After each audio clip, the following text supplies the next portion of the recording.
충격적인 소식이 전해졌습니다. 한국에서 퇴역한 군함이 필리핀의 해군 전력을 크게 강화했다고 합니다. 그 결과 남중국해에서 중국의 불법 어선들이 하나둘씩 물러나기 시작했다고 하는데요. 한국의 군함이 바다의 흐름을 바꾸고 있습니다. 이는 한국의 뛰어난 기술력과 국제적 위상이 다시 한번 전 세계에 각인된 순간이기도 합니다. 과연 한국의 힘이 세계를 어떻게 변화시키고 있는지 지금부터 그 놀라운 이야기를 전해드리겠습니다. 사연 시청 후 구독과 좋아요 부탁드립니다. 감사합니다. 저는 미겔 산토스입니다. 필리핀 팔라완 섬에서 태어나 자란 평범한 어부의 아들이었죠. 우리 가족에게 바다는 삶의 전부였어요.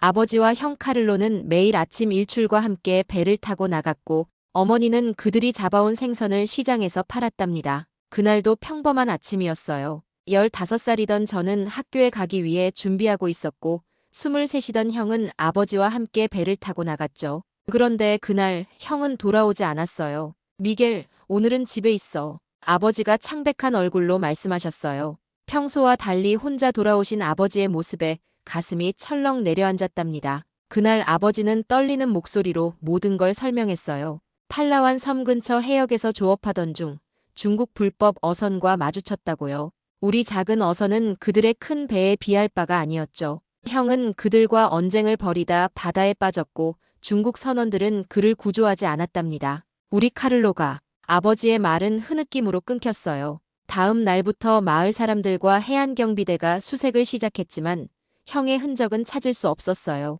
일주일 후 수색은 공식적으로 종료되었고 형은 실종 처리되었답니다. 어머니는 매일 바다를 향해 앉아 형을 기다렸어요. 아버지는 그 일 이후로 바다에 나가지 않았고 얼마 지나지 않아 심장병 진단을 받았죠. 갑자기 우리 가정의 생계는 어머니의 작은 생선 가게에 달려있게 되었어요. 그날 이후 바다는 제게 공포이자 숙명이 되었답니다. 밤마다 형의 모습이 꿈에 나타났어요. 항상 바다 위에서 손을 흔들며 하지만 제가 다가갈수록 멀어져 갔죠. 우리 바다를 빼앗긴 거야, 미겔. 마을의 노인들이 자주 말했어요. 우리 정부는 너무 약해. 중국 배들이 마음대로 들어와 우리 물고기를 가져가고 우리 바다를 망치고 있어. 저는 그때 결심했어요. 언젠가 우리의 바다를 되찾겠다고. 형의 죽음이 헛되지 않게 하겠다고. 그것이 제 어린 마음속에 심어진 작은 불씨였답니다. 고등학교를 졸업할 무렵 저는 필리핀 해양대학교 입학을 결심했어요. 가난한 어부의 아들이 명문대에 진학한다는 건 꿈 같은 이야기였죠.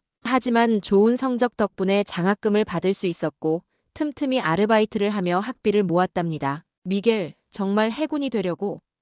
어머니는 걱정스러운 눈빛으로 물으셨어요. 바다가 내 형을 데려갔는데 그래서 더욱 바다로 가야 해요, 어머니. 저는 단호하게 대답했어요. 우리 바다를 지켜야 해요. 해양대학에서의 생활은 치열했어요. 해양법, 국제해상질서, 조선기술, 모든 것이 새롭고 어려웠죠. 날마다 밤늦게까지 공부했고 주말에는 항구에서 일했어요. 아버지의 병원비와 가정생계를 돕기 위해서였답니다. 넌 정말 달라. 교수님 한 분이 말씀하셨어요. 대부분 학생들은 졸업 후 좋은 직장을 찾는 것이 목표인데 넌 항상 불법 조업 문제만 연구하는구나. 맞아요. 제 모든 리포트와 연구는 하나의 주제로 향했죠. 어떻게 하면 약소국이 자국의 해양 영토를 지킬 수 있을까? 어떻게 하면 불법 조업을 막을 수 있을지 항상 고민했습니다. 그러나 현실은 냉혹했어요. 필리핀 해안경비대는 장비도 부족했고 제대로 된 순찰선 한 척 없었죠. 부패한 관료들은 종종 뇌물을 받고 중국 어선을 봐주기도 했답니다. 3학년 때 저는 해안경비대 실습 과정에 참여했어요. 그곳에서 본 현실은 더욱 절망적이었죠. 낡은 장비, 부족한 인력, 모든 것이 부족했어요. 우리의 오래된 순찰정은 중국의 현대식 어선을 따라잡을 수도 없었답니다. 바다를 바꾸기엔 난 너무 약했다. 그날 일기장에 적었던 문장이 아직도 생생해요. 졸업을 앞둔 어느 날 한 교수님이 저를 불러 조용히 말씀하셨어요. 미겔, 희망이 있을지도 모른다. 한국에서 우리 해안경비대의 퇴역 함정을 기증한다는 소문이 있어. 그 순간 제 가슴속 작은 불씨가 다시 타오르기 시작했답니다. 2022년 봄, 그 소문은 현실이 되었어요. 한국 정부가 필리핀의 퇴역 초계함 한 척을 기증한다는 공식 발표가 있었답니다. 언론에서는 큰 뉴스로 다루지 않았지만 해양대학과 해안경비대 내부는 들썩였어요. 미겔, 이번에 기회야. 제 지도 교수님이 사무실로 저를 불러 말씀하셨어요. 한국 초계함이 들어오면 승조원을 선발할 거래. 너도 지원해봐. 처음에는 믿기지 않았어요. 한국은 왜 우리에게 군함을 주는 걸까? 이런 의문이 들었지만 곧 이해하게 되었죠. 한국은 과거 원조를 받던 나라에서 원조를 주는 나라로 성장했고 아시아 지역의 안보와 협력에 기여하고 있었답니다. 한국은 우리처럼 강대국에 둘러싸인 나라야. 교수님이 설명해 주셨어요. 그들은 우리의 상황을 이해해. 게다가 조선 강국으로서 그들의 기술력은 세계 최고 수준이지. 지원서를 제출하던 날 가슴이 두근거렸어요. 합격 확률은 낮았지만 이것이 제 꿈을 이룰 유일한 기회라고 생각했죠. 몇 주 후 기적처럼 합격 통보를 받았답니다. 미겔 산토스, 코레아함 승조원으로 선발되었음을 알립니다. 공식 명칭은 BRP 콜레갈이었지만 우리 승조원들 사이에서는 코레아함으로 불렸어요. 한국에서 온 희망의 배라는 의미였죠. 첫 교육은 한국에서 이루어졌어요. 저와 20명의 동료들이 한국 해군 기지에서 3개월간 훈련을 받았답니다.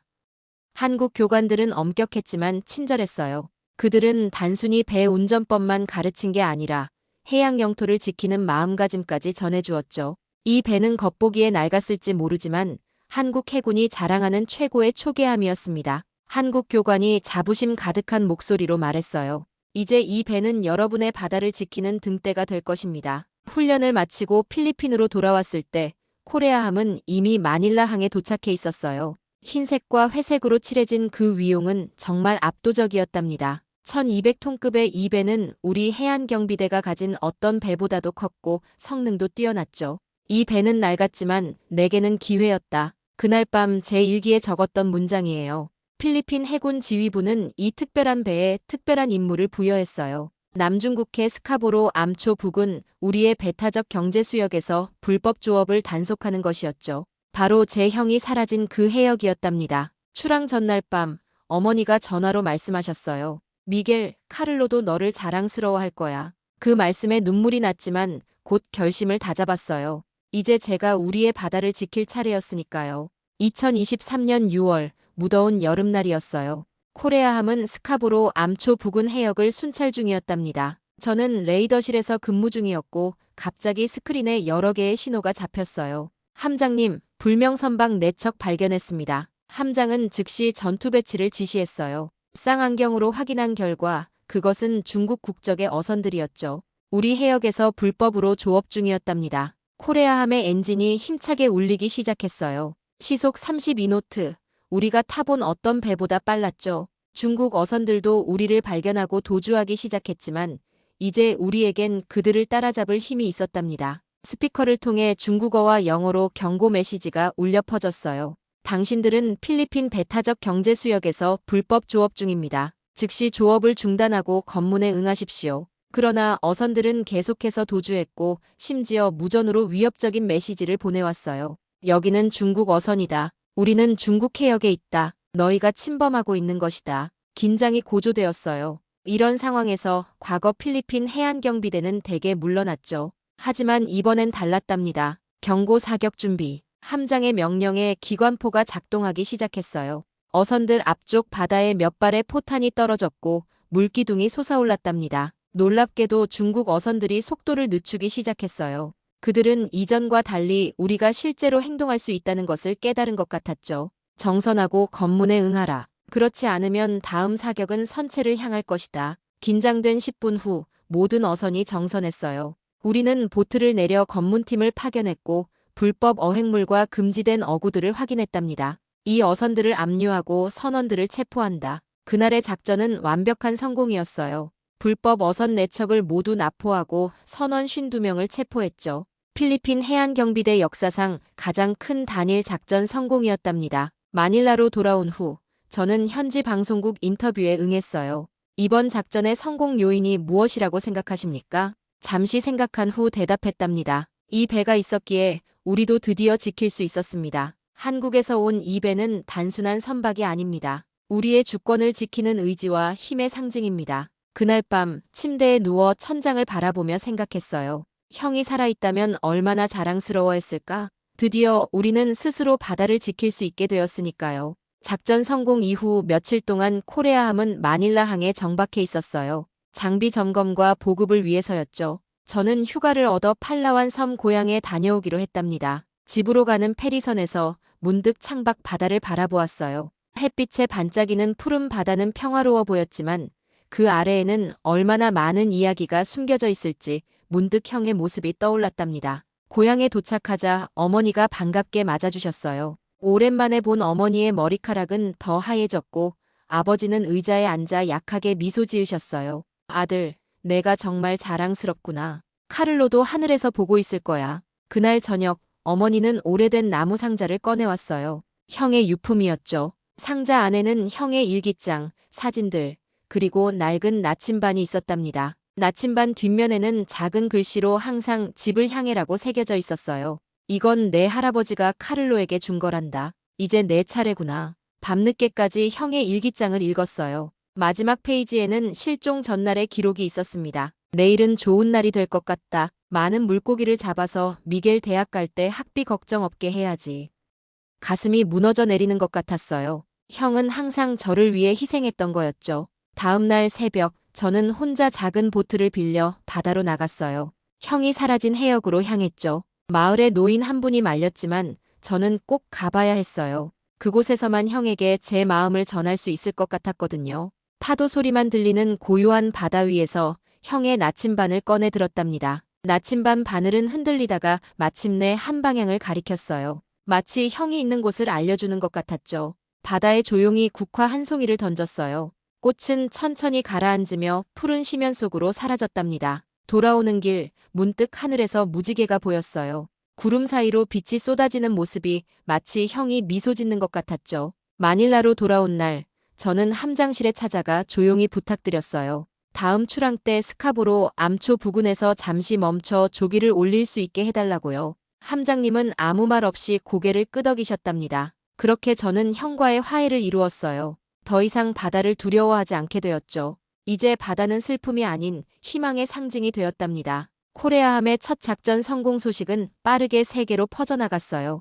BBC, CNN, 니케이 아시아 같은 주요 외신들이 이 소식을 다루기 시작했답니다. 필리핀, 한국 퇴역함으로 해양 주권 회복 시작 BBC의 헤드라인이었어요. 중국, 남중국해에서 페트롤 실패. 동남아의 해상 정책 흔들 니케이 아시아는 이렇게 분석했죠. CNN은 특별 리포트까지 제작했어요. 작은 나라의 반격 필리핀이 남중국해에서 주권을 되찾는 방법이라는 제목의 30분짜리 다큐멘터리였답니다. 다큐에는 코레아함의 모습과 함께 저희 승조원들의 인터뷰도 포함되었어요. 외신들은 특히 한국의 역할에 주목했어요. 과거 원조를 받던 나라가 이제는 다른 나라를 돕는 위치가 되었다는 점, 그리고 그것이 단순한 군사적 지원이 아닌 국제 질서와 법치를 위한 협력이라는 점을 강조했답니다. 저는 이런 뉴스들을 보며 가슴이 뜨거워졌어요. 작은 승리였지만 그 의미는 컸으니까요. 수십 년간 우리는 바다에서 물러나기만 했는데 이제 드디어 맞서기 시작한 거였죠. 국제사회의 반응도 놀라웠어요. 미국과 일본은 즉시 우리의 해양 주권 수호 노력을 지지한다는 성명을 발표했답니다. 호주와 뉴질랜드도 비슷한 입장을 내놓았고요. 이번 사건은 한국의 국제적 위상과 역할이 얼마나 커졌는지 보여주는 중요한 사례입니다. 한 국제관계 전문가의 말이 인상적이었어요. 중국의 반응은 예상대로 강경했답니다. 외교부 대변인은 내정 간섭이라며 비난했고 관영 매체들은 연일 필리핀과 한국을 공격했어요. 하지만 이젠 달랐죠. 우리에겐 스스로를 지킬 힘이 생겼으니까요. 한 달 후 코레아함은 두 번째 작전에서도 중국 불법 어선 세척을 납포하는 성공을 거뒀어요. 이번엔 중국 해경선의 방해도 있었지만 우리는 물러서지 않았답니다. 마닐라 해안가에서 열린 기자회견에서 국방장관은 자랑스럽게 발표했어요. 우리는 더 이상 침략자들에게 물러서지 않을 것입니다. 필리핀의 바다는 필리핀이 지킬 것입니다. 동남아 다른 국가들도 우리의 성공에 주목했답니다. 인도네시아, 말레이시아에서도 한국과의 해양안보 협력을 강화하려는 움직임이 나타났어요. 한국의 퇴역 군함 한 척이 아시아의 해양 질서를 바꿀 수 있을까?